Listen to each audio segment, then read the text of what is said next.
உள்ள ஒரு அண்மை செய்தி. தஞ்சை மாவட்டம் செங்கிப்பட்டியில் திமுக டெல்டா மண்டல மகளிர் அணி மாநாடு அறிவிக்கப்பட்டிருக்கிறது. பெண்களை மையப்படுத்தி திமுகவில் 2வது மாநாடு அறிவிக்கப்பட்டிருக்கிறது.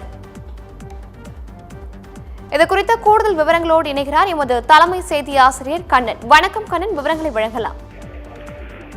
தஞ்சையில் உள்ள செங்கிப்பட்டியில் வரும் 19ஆம் தேதி திமுக மகளிர் மாநாடு 2வது மாநாடு நடைபெறும் என அறிவிக்கப்பட்டிருக்கிறது. கடந்த வாரம்தான் திருப்பூரில் மேற்கு மண்டல மாநாடு நடைபெற்ற சூழ்நிலையில் டெல்டா மண்டல மாநாடும் இந்த மாதமே நடைபெற இருப்பதால் வரும் சட்டமன்ற தேர்தலில் பெண்களை மையப்படுத்தி பெண்களின் வாக்குகளை முழுமையாக பெறும் நோக்கிலும் கடந்த 4 ஆண்டுகளில் திமுக அரசு மகளிருக்கு செய்த திட்டங்களை பெண்களிடையே கொண்டு சேர்க்கும் வகையிலும் திமுக பெண்களை மையப்படுத்தி இந்த மண்டல மாநாடுகளை நடத்துவதில் மிகுந்த தீவிரத்துடன் ஈடுபட்டிருப்பது அடுத்தடுத்த மாநாடுகள் மூலமாக தெரிய வருகிறது. வரும் 2026 சட்டமன்ற தேர்தலை பொறுத்தவரை மகளிருக்கான அந்த விடியல் பயணம், புதுமை பெண்கள் மற்றும் மகளிர் உரிமை தொகை 1000 ரூபாய் ஆகியவற்றின் மூலமாக பெருவாரியான பெண் வாக்குகளை, மகளிர் வாக்குகளை திமுகவின் பக்கம் ஈர்ப்பதை உறுதி செய்வதற்காக கனிமொழி தலைமையில் இந்த டெல்டா மண்டல மாநாடு வரும் 19ஆம் தேதியே நடைபெறும் என அறிவிக்கப்பட்டிருக்கிறது.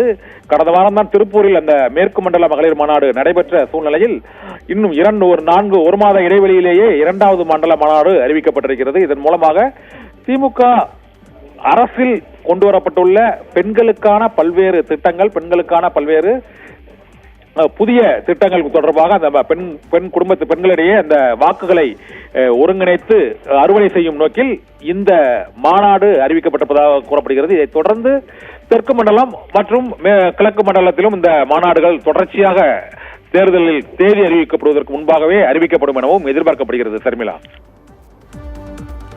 தகவல்களை வழங்கியமைக்கு நன்றி கண்ணன்.